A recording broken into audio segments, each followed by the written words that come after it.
Assalamualaikum warahmatullahi wabarakatuh. Kawan-kawan semua, ada kisah menarik dalam dunia entrepreneur. Kalau selama ini kita mungkin sering dengar ya, yang namanya pengusaha itu harus berinovasi, harus leading dalam segala lini, bahkan harus menemukan solusi-solusi baru yang diterapkan dalam produk-produknya.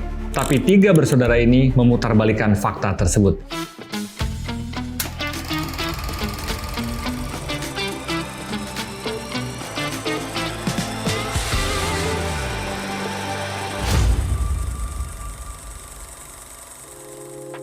Kisahnya berawal dari akhir tahun 90-an, di mana tiga bersaudara ini magang ke Silicon Valley. Ya kita tahu ya, Silicon Valley itu tempatnya startup-startup dunia. Di situ ada Facebook, ada Google, ada lain-lainnya. Dan mereka melihat satu fenomena bahwa platform yang lagi tenar waktu itu di Amerika, platform pelelangan online yang dinamakan dengan eBay, itu sukses luar biasa. Dan mereka bertanya, kenapa eBay ini belum masuk ke negeri asalnya, yaitu di Jerman? Karena mereka tahu, kalau eBay ini ada Jerman, maka kesuksesan pun akan luar biasa. Lalu apa yang mereka lakukan? Mereka mengirim email, mereka terus-terusan meminta eBay untuk hadir di Jerman. Hampir 200 email yang mereka kirimkan, tapi tidak ada satupun yang dibalas oleh eBay.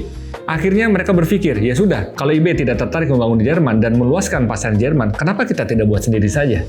Itulah kisah mula dari tiga bersaudara Somewhere, yaitu Mark Somewhere, Oliver Somewhere, dan Alexander Somewhere. Akhirnya mereka bersama teman-teman yang membangun situs yang dinamakan dengan Alando. Mirip tampilannya dengan eBay, font-fontnya mirip dengan eBay, warna-warnanya mirip dengan eBay, bahkan pola transaksinya juga mirip sekali dengan eBay. Mereka tahu mereka tidak perlu menciptakan sesuatu yang berbeda karena eBay sudah sukses dengan jenis platform yang mereka kembangkan di Amerika pada saat itu. Tidak lama berselang, hanya 100 hari saja, startup Alando yang didirikan oleh mereka menarik perhatian dari masyarakat Jerman dan tumbuh luar biasa. Hal ini akhirnya menarik perhatian dari eBay. Ya, jadi awalnya yang eBay tidak tertarik dengan ide market di Jerman, mereka melihat, oh ternyata Jerman memiliki market yang besar. Dan akhirnya apa yang terjadi?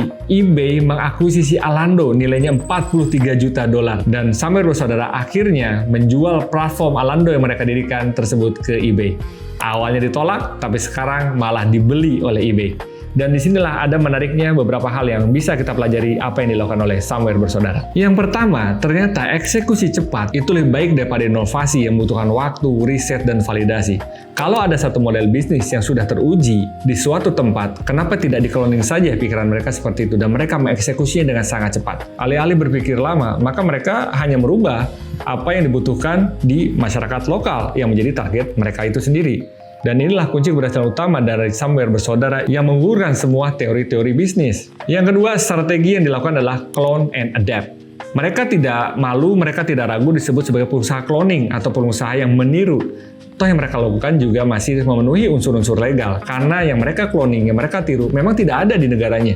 Dan tidak ada di target market yang mereka bidik. Jadi tidak ada satupun pelanggaran yang dilakukan oleh mereka, baik secara peraturan internasional ataupun peraturan di negara mereka itu sendiri.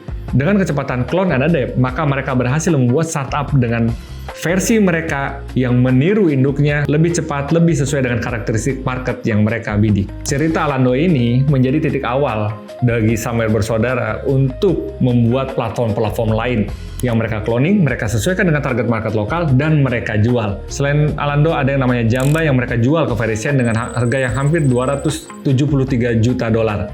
Selain itu ada studi VZ yang merupakan cloning dari Facebook yang waktu itu Facebook belum melirik pasar Jerman. Akhirnya mereka buat versi Jermannya yang berhasil dijual ke platform lain yang bernama Holzbrick dengan nilai hampir 85 juta pound sterling. Dan masih banyak lagi startup-startup yang mereka bangun, mereka clone, mereka adapt, mereka sesuaikan, dan akhirnya jual.